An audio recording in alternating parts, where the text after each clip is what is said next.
فاعوذ باللہ من الشیطان الرجیم بسم اللہ الرحمن الرحیم اہدنا الصراط المستقیم آمنت باللہ صدق اللہ العظیم ان اللہ وملائکتہ یصلون علی النبی یا ایھا الذین آمنوا صلوا علیہ وسلموا تسلیما اللہم صلی علی سیدنا ومولانا محمد معدن الجود والکرم وآلہ وبارک وسلم صلاۃ و سلام علیک یا سیدی یا مرشدی یا حبیبی یا مولائی یا رسول اللہ صلی اللہ تعالی علیہ وسلم۔ بعد از حمد و صلات اعادتاً مکرراً تمام تعریفیں عزتیں صرف و صرف اللہ وحدہ لا شریک کے لیے۔ میں نے گزشتہ درس کے اندر بدعت کے حوالے سے کچھ باتیں آپ نمازیوں کے سامنے رکھی تھیں اور بدعت کی آپ کے سامنے تقسیم بتائی تھی کہ بدعت کی 5 اقسام ہیں، جن میں سے 3 قسموں پر میں گزشتہ درس کے اندر آپ کے سامنے کچھ بیان کر گیا تھا، اور پھر 2 قسموں کا معاملہ رہ گیا تھا، اور کچھ تھوڑی بہت بحث جو ہے وہ آج انشاءاللہ تعالی عزیز آپ کے سامنے کریں گے انشاءاللہ تعالی عزیز۔ اگلے درس سے خود استاذ محترم علامہ وسیم زئی صاحب تشریف لائیں گے، وہ انشاءاللہ تعالی عزیز درس اپنا برابر ہر اتوار کو جاری رکھیں گے۔ تو بدعت کی 5 قسموں کے نام سن لیجئے، 3 کا تو میں بیان کر چکا۔ پہلی بدعت بدعت واجبہ، دوسری بدعت مستحبہ، تیسری بدعت مباحہ۔ یہ تینوں بدعتیں میں گزشتہ درس کے اندر بیان کر چکا مثالوں کے ساتھ، ان کی تعریفیں بھی بیان کی۔ اولاً بدعت کا میں نے لغوی شرعی مفہوم بھی بیان کیا، پھر ان کی تعریفیں بھی بیان کی۔ اب بدعت مکروہ اور بدعت حرام۔ بدعت مکروہ کیا ہے کہ ایک ایسا کام کہ جو نیا ہو اور ساتھ ساتھ میں شریعت کی نگاہ کے اندر ناپسندیدہ ہو۔ اب ناپسندیدگی کے کئی مراتب ہیں۔ ایک مثال کے طور پر کوئی آپ کے سامنے کھانا کھا رہا ہے اور کھانا کھاتے وقت نوالے کے چبانے کی آواز کرتا ہے، تو یہ بندے کو کراہت ہوتی ہے، یہ ایک ناپسندیدگی ہے۔ کوئی کھانا کھاتے وقت تھوکتا ہے، آپ کو اور زیادہ ناپسندیدہ ہے۔ تو ناپسندیدگی کے مراتب ہیں، جس طریقے سے ہمارے عرف عام کے اندر ناپسندیدگی کے مراتب ہیں، کوئی کم ناپسند ہے، کوئی اس سے زیادہ، کوئی اس سے زیادہ، اسی طریقے سے شریعت کے یہاں بھی ناپسندیدگی کے مراتب ہیں۔ جو ہلکے درجے کا ناپسند ہے، جس پر شریعت بہت زیادہ وعید نہیں فرماتی اور شریعت بہت زیادہ ناراضگی کا اظہار نہیں کرتی، اسے مکروہ تنزیہی کہا جاتا ہے۔ اور جو شریعت کی نگاہ کے اندر بہت زیادہ ناپسندیدہ ہے اور شریعت اس پر بہت زیادہ ناراضگی کا اظہار کرتی ہے، یہاں تک کہ وعید سناتی ہے، سزا سناتی ہے، تو وہ مکروہ تحریمی۔ تو یہ جو مکروہ ہے یہ تنزیہی بھی ہے، یعنی کہ وہ بدعت ایسی جو مکروہ ہیں، شریعت کی نظر میں ناپسندیدہ ہیں، مگر اتنے ناپسندیدہ نہیں کہ اس کے بعد وعید سنائی جائے۔ مثلا میں نے آپ کو پچھلے درس میں کہا تھا کہ مسجدوں کو زینت دینا یہ بدعت مباح ہے۔ یہ اس وقت بدعت مباح ہے کہ مسجد کو زینت دینے والے کی نیت یہ ہو کہ اگر ہم 4 خوبصورت مکانوں کے درمیان رسول کریم کے زمانے کے اعتبار سے مسجد بنائیں کہ اس کی ہم کوئی بھی فنیشنگ نہ کریں، اس کو بالکل پلاسٹر کے ساتھ رکھیں، زمین کچی رکھیں، تو 4 خوبصورت مکانوں کے درمیان مسجد عیب دار ہو جائے گی۔ یہ مسجد اسلام کا قلعہ ہے، یہ اسلام کا شعار ہے۔ اسلام کے شعار اور قلعے پر غیر مسلموں کو، مخالفین کو بولنے کا موقع ملے گا، تو ان کا منہ بند کرنے کے لیے اور شریعت کے اس شعار کو حسین کرنے کے لیے کہ اوروں کی نظر کے اندر اس کی وقت نہ گٹ جائے، مسجد کو زینت دی جائے، یہ مباح ہے۔ لیکن مسجد کو اس لیے زینت دی جائے کہ 4 گلی کے پیچھے جو مسجد ہے وہ مسجد جتنی خوبصورت بنی ہے میں اسے زیادہ خوبصورت بناؤں، تاکہ لوگ آ کر کہیں کہ کیا مسجد بنائی ہے، اس پورے محلے میں تیرے جیسے مسجد کی زینت جس کے ہے وہ کہیں پر بھی نہیں ہے۔ فخریہ طور پر مسجد کے اندر زیب و زینت کا کام کروانا یہ مکروہ ہے۔ اب یہ زینت کی بھی جو ہے نا اپنا صورتیں ہو گئیں، نیت پر ڈیپینڈ کرتا ہے. نیت حسن ہے جو میں نے آپ کو سمجھائی تو بدعت مباحہ، اور نیت حسن نہیں ہے تو بدعت مکروہ. اسی طریقے سے قرآن پاک کو سونے چاندی کے پانی کے ساتھ مزین کرنا، یہ بھی بدعت ہے، اسراف ہے، مکروہ ہے. بدعت حرام، وہ بدعت کے نیا کام بھی ہے اور شریعت کی نگاہ کے اندر اس قدر ناپسندیدہ ہے کہ یہ فرض کے مقابلے میں آ گیا کہ فرض کا کرنا لازم، حرام کا نہ کرنا لازم. یہ حرام ہے، اس کا نہ کرنا لازم ہے. اب اس کی کئی صورتیں ہیں. اذان کے اندر 2 شہادتین پورا عالم اسلام اس پر متفق دیتا ہے. اشہدو ان لا الہ الا اللہ، اللہ تعالیٰ کے وحدہ لا شریک ہونے کی شہادت. اشہدو ان محمد رسول اللہ، رسول کریم علیہ الصلوۃ والسلام کی رسالت کی شہادت. پورا عالم اسلام متفق ہے. مگر اب ایک نئی شہادت شروع ہوئی، نہ جانے کتنا عرصہ پہلے ہوئی، جس کے اندر علی رضی اللہ تعالیٰ عنہ کو وصی اللہ کی گواہی کے ساتھ متصف کیا گیا کہ جیسے رسول کریم اللہ تعالیٰ کے رسول ہیں، نبی علیہ الصلوۃ والسلام، علی اللہ تعالیٰ کے وصی ہیں، اس کی بھی گواہی دو. یہ جو نئی گواہی ہے اس کا شریعت میں کہیں پر بھی ثبوت نہیں. سارے آپ پیچھے زمانے دیکھ لیجئے، کہیں نہیں ملے گا. تو یہ وہ بدعت ہے جو شریعت کی نظر کے اندر اس قدر ناپسندیدہ ہے کہ یہ حرام کے منزلے میں، بلکہ حرام ہے. اس کا کرنے والا گناہگار ہے. یہ دین کے اندر ایک ایسا کام ہے جو سنت کے مزاحم ہے. سنت اذان وہ آپ کے سامنے جو ہر نماز سے پہلے دی جاتی ہے، یہ سنت پر ایسا اضافہ ہے جو سنت کو اٹھانے والا ہے. اسی طریقے سے جتنے بھی بد مذہب فرقے ہیں، پچھلے زمانے میں معتزلہ تھے، جبریہ، قدریہ، اس زمانے میں دیا بنائے، اور نہ جانے کون کون ہیں، ان سارے فرقوں کے عقائد باطلہ وہ سب کے سب بدعت ہیں. ہمارے یہاں پر بدعت عموماً عمل کو کہا جاتا ہے کہ یہ تیرا عمل سنت کے خلاف ہے. بدعت کا اطلاق ہمارے علماء کے یہاں پر اصلاً اعتقاد پر ہوتا ہے کہ یہ تیرا عقیدہ حدیث اور عقیدہ قرآن کے خلاف ہے، اس کو وہ لوگ بدعت کہتے ہیں. مگر ہمارے عرف کے اندر عمل کو بدعت کہا جاتا ہے. خیر کوئی اتنی بڑی بات نہیں. تو عقائد باطلہ، اب معتزلہ جو گروہ گزرا اس کی کچھ صورتیں موجود کہیں پر، وہ یہ کہتا تھا کہ بندہ خود اپنے افعال کا خالق ہے. اب میں یہ ہاتھ ہلا رہا ہوں، ہمارا کیا اعتقاد ہے ہمارے بچے کا کہ کائنات میں پتا بھی ہلتا ہے تو اللہ کی مرضی سے ہلتا ہے، اور یہ حق ہے، یہی حق ہے. مگر ان معتزلہ کا کیا اعتقاد تھا کہ بندہ جو یہ ہاتھ ہلا رہا ہے، کھانا کھاتے وقت منہ ہلا رہا ہے، صحیح ہے، اور آنکھیں جھپکتا ہے، جو بھی بندہ فعل کرتا ہے ان سارے افعال کا خالق، ان سارے افعال کو پیدا کرنے والا خود بندہ ہے. یہ عقیدہ قرآن و حدیث کے بالکل خلاف ہے. یہ بدعت ہے اور یہ بدعت حرام ہے. جبریہ، ان کا کیا عقیدہ تھا؟ اللہ تعالیٰ نے بندوں کو کوئی اختیار ہی نہیں دیا. بندہ مجبور محض ایسا ہے کہ جیسے کہ پتھر کو اٹھا کے وہاں رکھ دو تو وہاں رہ جائے گا، وہاں سے یہاں کر دو تو یہاں آ جائے گا.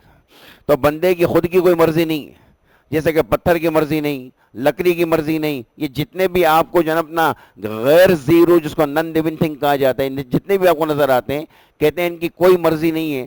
جیسے یہ مجبور ہیں، ان کے ساتھ آپ جو چاہے کرو، کاٹ دو، پیٹ دو، کچھ کر دو، یہ کچھ نہیں کریں گے. بالکل جو ہے انسان کی مثال ایسی ہے، یہ مجبور محض ہے. یہ جبریہ کا عقیدہ تھا اور یہ بالکل قرآن و حدیث کے خلاف ہے. اگر اس عقیدے کو آج جو ہے وہ لاگو کر دیا جائے تو نہ جانے کتنی خرابیاں لازم ہیں. امام حسن رضی اللہ تعالیٰ عنہ سے کسی نے پوچھا، حضرت انسان مجبور محض ہے، کیا جبریہ کا عقیدہ درست ہے؟ بڑا پیارا جواب دیا کہ ایک ٹانگ اٹھا. اس نے ایک ٹانگ زمین سے اٹھائی. کہا دوسری اٹھا. کہا نہیں اٹھا سکتا، اگر اٹھاؤں گا تو گر جاؤں گا. کہا بس اتنا اختیار ہے، کچھ اختیار ہے، کچھ اختیار نہیں. مجبور محض نہیں. تجھے ایک ٹانگ اٹھانے کا اختیار ہے اور دوسری کا اختیار نہیں، تو تجھے اللہ تعالیٰ نے کچھ اختیار دیا ہے، کچھ اختیار نہیں دیا ہے. ہمیں یہ اختیار نہیں کہ ہم جا کے آسمان کو چھو لیں. ہمیں یہ اختیار نہیں کہ ہم کہیں کہ بھائی آج جو صبح ہے وہ آدھا گھنٹہ لیٹ شروع ہو. تو ہمیں کچھ اختیار ہے، کچھ اختیار نہیں. تو مجبور محض نہیں ہم لوگ. تو جبریہ کا عقیدہ تھا کہ مجبور محض ہے. آج کے زمانے میں کچھ 150 سال پہلے دیا بنا نہ نیا عقیدہ بنایا. اللہ تعالیٰ جھوٹ بول سکتا ہے؟ یہ قرآن اور حدیث کے خلاف ہے. اس کے علاوہ انہوں نے اپنی کتابوں کے اندر لکھا کہ جس کا نام علی یا محمد ہو وہ کسی چیز کا مختار نہیں. بہرحال یہ ساری کی ساری بدعتیں حرام ہیں, کیونکہ یہ سارے عقائد وہ ہیں جو قرآن اور حدیث سے ٹکراتے ہیں. تو اب میں نے آپ کے سامنے 5 قسم کی بدعتیں رکھ دی. بدعت واجب, بدعت مستحبہ, بدعت مباحہ, بدعت مکروہ, بدعت حرام. اب آپ ذرا خود سوچئے, ان میں فقط 2 قسمیں ہیں, مکروہ اور حرام, وہ منع ہے. باقی تینوں بدعتیں درست ہیں.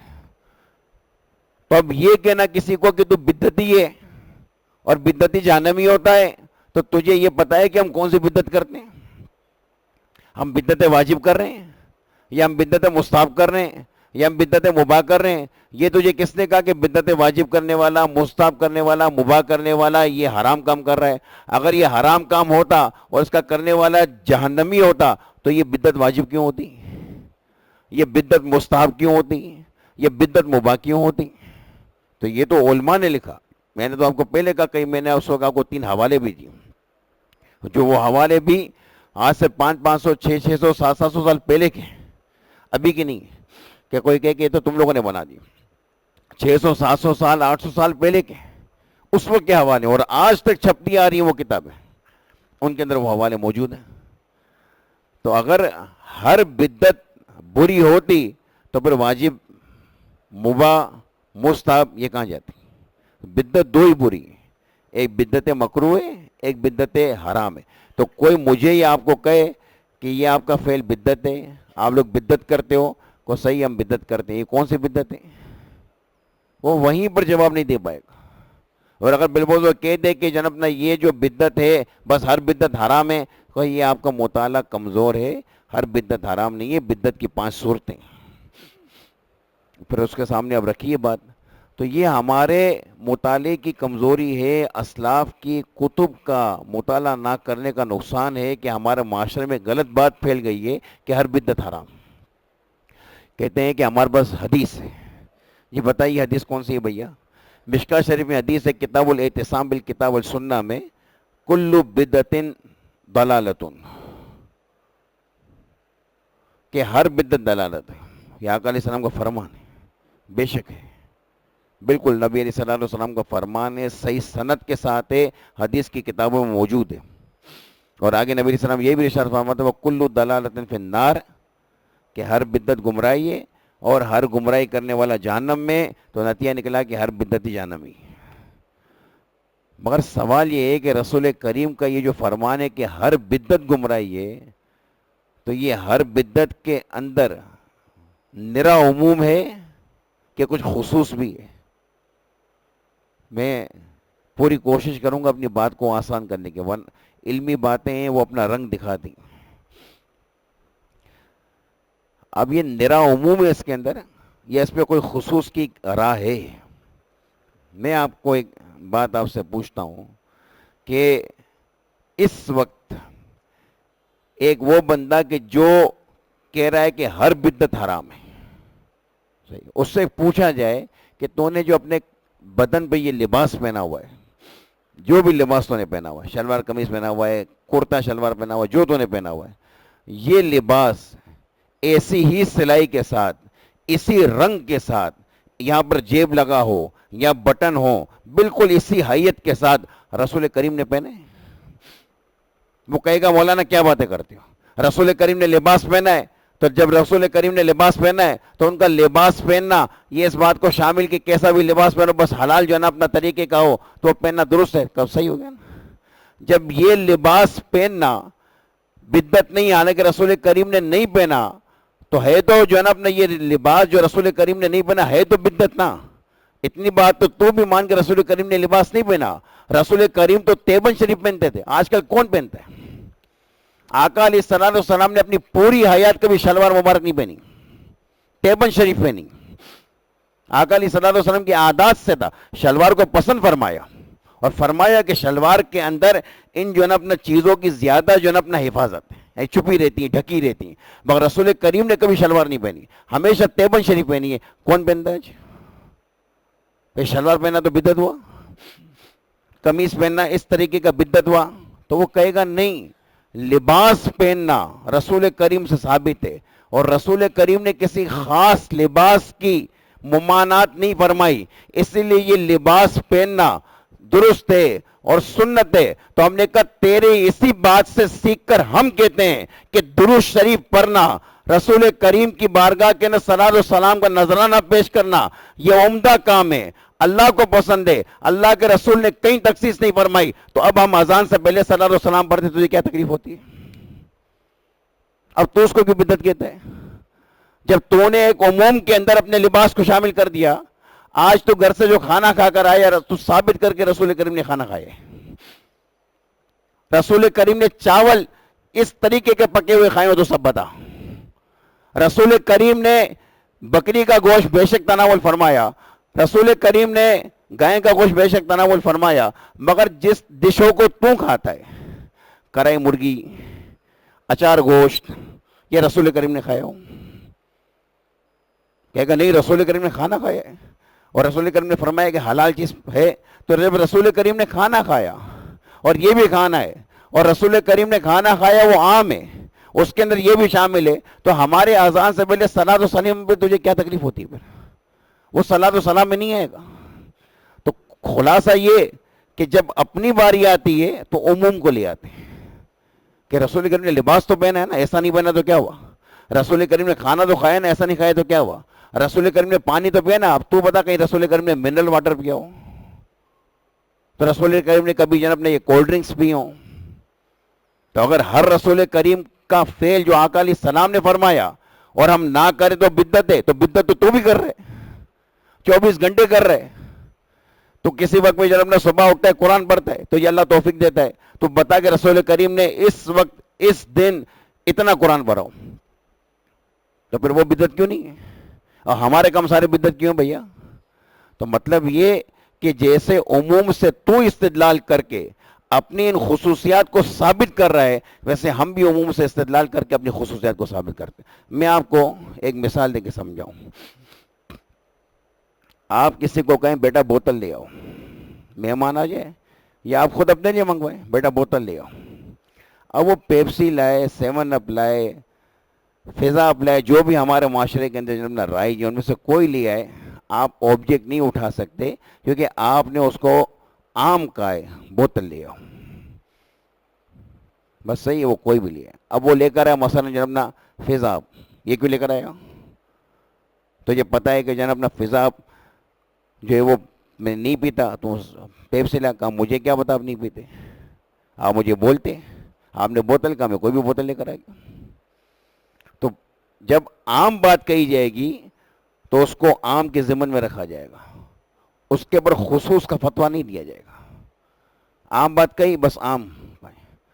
روٹی لیا، اب وہ چاہے روٹی کے اندر جناب تندوری لے کر آئے، چاہے وہ پتیری لے کر آئے، چاہے وہ کلچا لے کر آئے، یا تو خاص کرو، یہ ہمارے عرف میں جو چل رہا ہے، تو عام کے اندر خصوص کو نہیں داخل کریں گے۔ میرے کہنے کا مطلب یہ ہے، جب اللہ تعالیٰ نے فرمایا فَاذْكُرُونِی، تو میرا ذکر کرو، اذکرکم، میں تمہارا ذکر کروں گا۔ اب کوئی مثال کے طور پر ابھی آپ میں سے کوئی بھائی ذکر اللہ کر رہا ہو، چاہے دل کے اندر چاہے زبان سے، کوئی ذکر اللہ کر رہا ہو، اس کو کوئی پکڑ لے، تو اس وقت 3:10 پر بروز اتوار جو تو درس کر رہا ہے، ذکر کر رہا ہے، یہ ذکر رسول کریم نے اتوار والے دن 3:10 پہ کیا تھا، تو اس کے سر بھی جوتا مارا جائے گا کہ جب اللہ تعالیٰ نے فَاذْكُرُونِی عام کہہ دیا، اب تو ایک ایک خصوص کی بات مجھ سے کیوں پوچھ رہے ہیں؟ ایک ایک خصوص کی بات کیوں کہہ رہے ہیں؟ قرآن کہتا کہ الصلاۃ، اے مومنو نماز ادا کرو، کہا نہیں میرے ابا کا نام جو ہے نا مثلا کامران ہے، قرآن نے کہا کہ الصلاۃ، پورے قرآن کے اندر میرے ابا کے لیے کہیں نہیں ہے کہ کامران تو نماز پڑھ، تو میرا ابا کیوں نماز پڑھ رہے؟ تو پاگل کہیں گے، اس کو کیا کہیں گے؟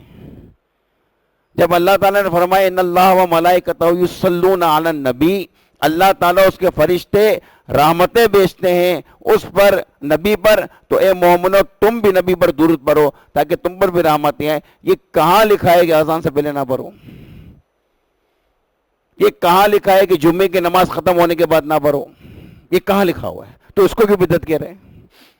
ہم جو ایصال ثواب کرتے ہیں، ہم بیٹھتے ہیں ایصال ثواب کے لیے، اپنی میت کے لیے ایصال ثواب کی محفل سجاتے ہیں، چاہے وہ 3 دن کے بعد ہو، 4 دن کے بعد ہو، 10 دن کے بعد ہو، تو کہتے ہیں تیجا حرام ہے، 40واں حرام ہے. بھئی کیوں حرام ہے؟ ہم تیجے میں کیا کرتے ہیں؟ قرآن پڑھتے ہیں. قرآن پڑھ کے اس قرآن پڑھنے کا، دوسرے نیک اعمال کرنے کا میت کو ثواب دے دیتے ہیں. نبی علیہ الصلوۃ والسلام کے صحابی کا انتقال ہوا، آقا علیہ الصلوۃ والسلام ان کی قبر پر کھڑے ہوئے. آقا علیہ الصلوۃ والسلام نے بہت زیادہ تکبیر لمبی کہی، یعنی کہ ذکر اللہ کیا. یہ مشکات میں حدیث.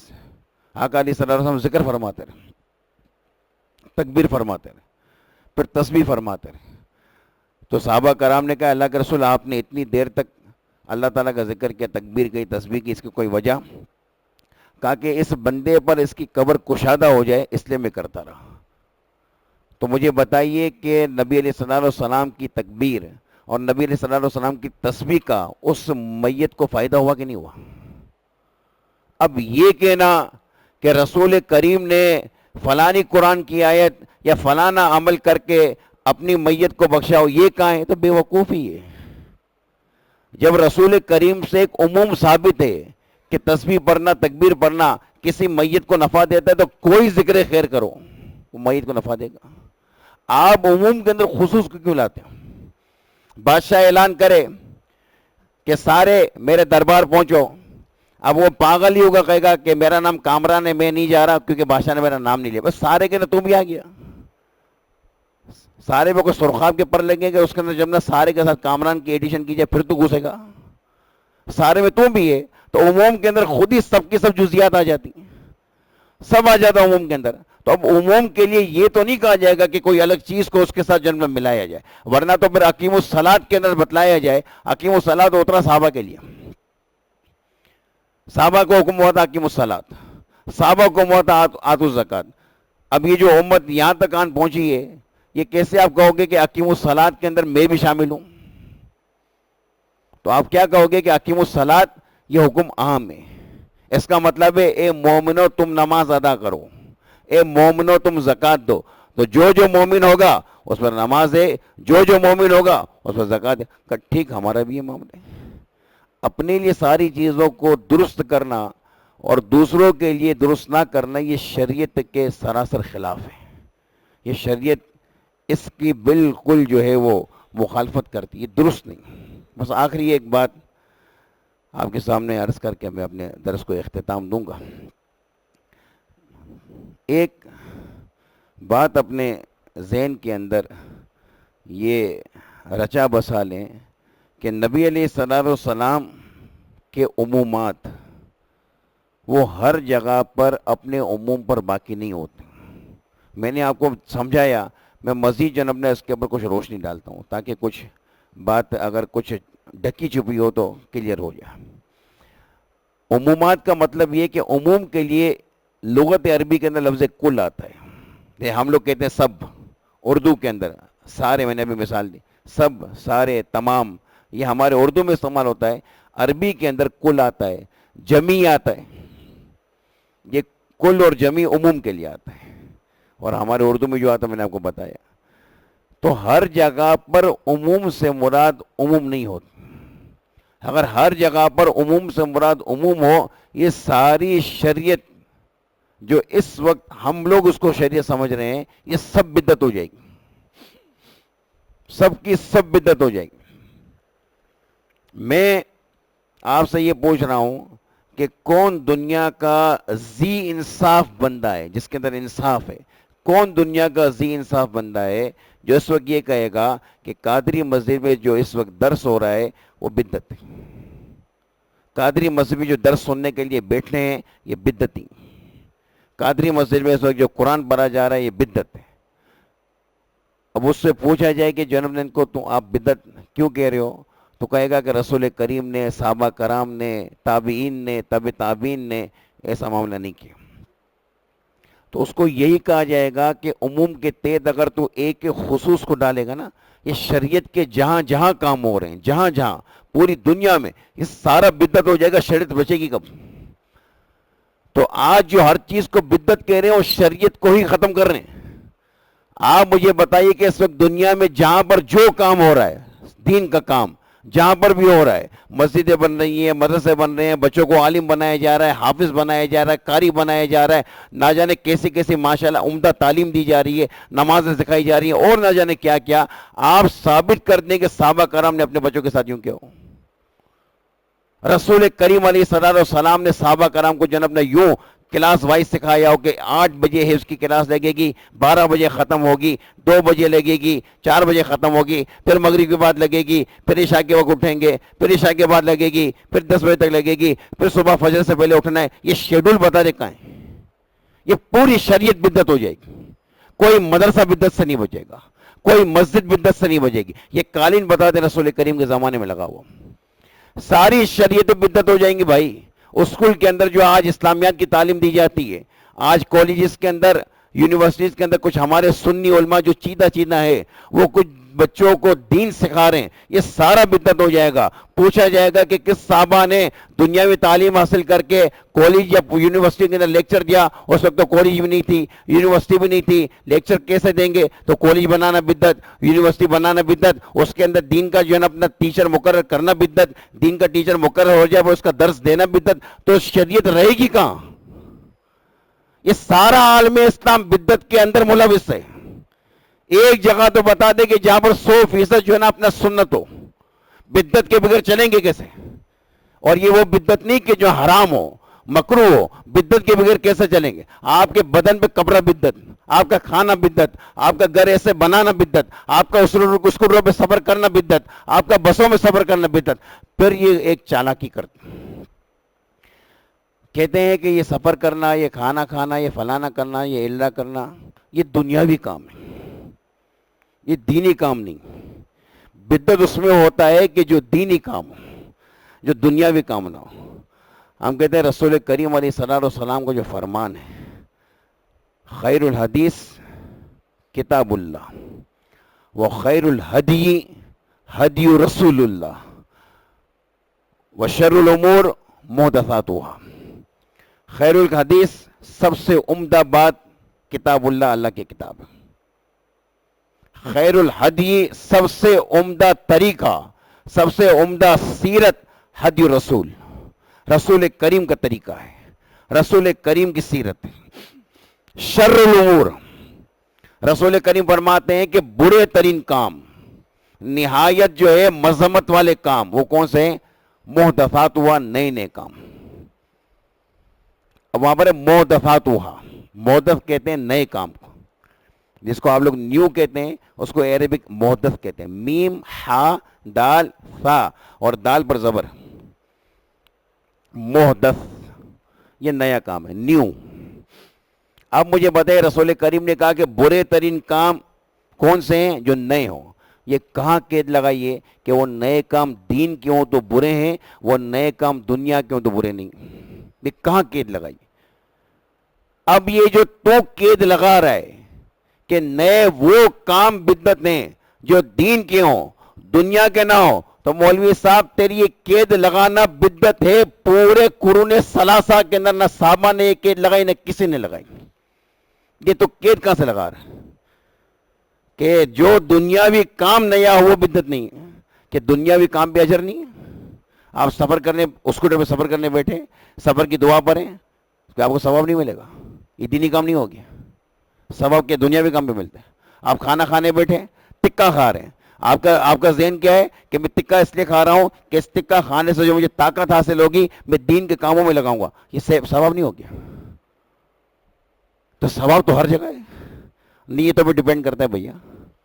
نیت اچھی ہو جائے تو جب دنیا کا کام بھی دین بن جاتا ہے، سب کا سب دین ہو جاتا ہے۔ کاروبار بندہ اس لیے کرتا ہے کہ میں اپنے بیوی اور اپنے بچوں کو حلال کھلاؤں، نہ میرے بیوی کے پیٹ میں حرام جائے، نہ میرے بچوں کے پیٹ میں حرام جائے، نہ میرے پیٹ میں حرام جائے، میرے گھر کے اندر حلال روزی ہے، اس لیے کر رہے ہیں۔ نبی صلی اللہ علیہ وسلم فرماتے قسم الحلال طیبن، یعنی کہ جو روزی حلال کمانے والا ہے وہ اللہ تعالیٰ کا دوست ہے. القاسب حبیب اللہ.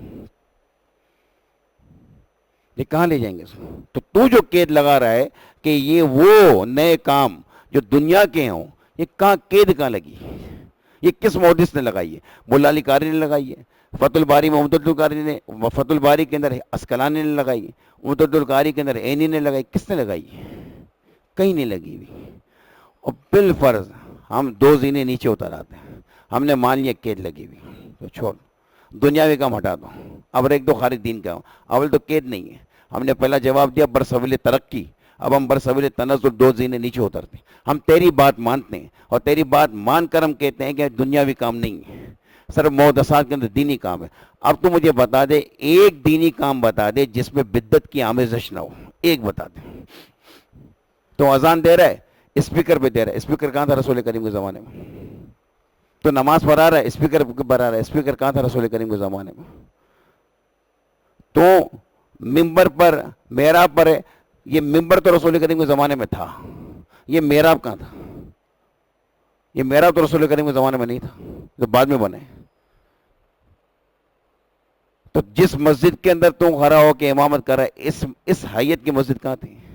جن گھروں میں تو رہے، یعنی کہ تو دین کی بھی اگر بات کرتا ہے، یہ جو قرآن ہے، یہ تاج کمپنی کا قرآن رسول کریم کے زمانے میں چھپا ہوا کہاں تھا؟ تو بدعت سے بچے گا کہاں؟ یہ ساری بدعتیں تو ہیں، ان سے کہاں بچو گے بھیا؟ تو مطلب یہ کہ ہر بدعت کو برائی کہنا اور اس پر کلو بدعت دلالہ کا فتویٰ لگانا، یہ گمراہی. رسول کریم کا ہر قول عام نہیں ہوتا ہے، اس میں خصوص داخل ہوتا ہے. دیکھنا پڑتا ہے شرع کو، دیکھنا پڑتا ہے موشین کو، وہ کیا کہہ رہے ہیں. تجھے دین کی کیا تمیز؟ شرع کو دیکھو انہوں نے کیا لکھا ہے. مولا علی قاری نے بدعت کے بعد کل بدعت دلالہ کی جب مرکات المفاتی شرح مشکات المشابہ کے اندر شرح کی تو کہتے ہیں کل بدعت ای سیئۃ، ہر بدعت یعنی بری، قید لگا دی نا، وہ بدعت جو بری ہے وہ دلالت ہے. تو اب اس بری کی قید سے اچھی بدعت نکل گئی. تو کلو بدعت کے اندر اچھی بدعت آئی نہیں رہی، جب آئے گی نہیں تو دلالہ بنے گی نہیں. ہر بندہ مجھ سے آ کے، کوئی بندہ اعلان کرے ہر بندہ مجھ سے آ کے 100 روپے لے لے، اب سارے بندے لپکیں. اب وہ کہے کہ ہر بندہ جو میری فیکٹری میں کام کرتا ہے، اب وہ بندے سارے باہر نکل گئے جو فیکٹری میں کام نہیں کرتے. تو ایک قید کچھ کو رکھتی ہے، کچھ کو نکال دیتی. تو جو میری فیکٹری میں کام کرتا ہے صرف وہی بندے شامل ہوں گے جو فیکٹری والے ہیں، باقی نکل جائیں گے. تو مولا علی قاری نے کلو بدعت کے بعد سیاح کی قید لگائی.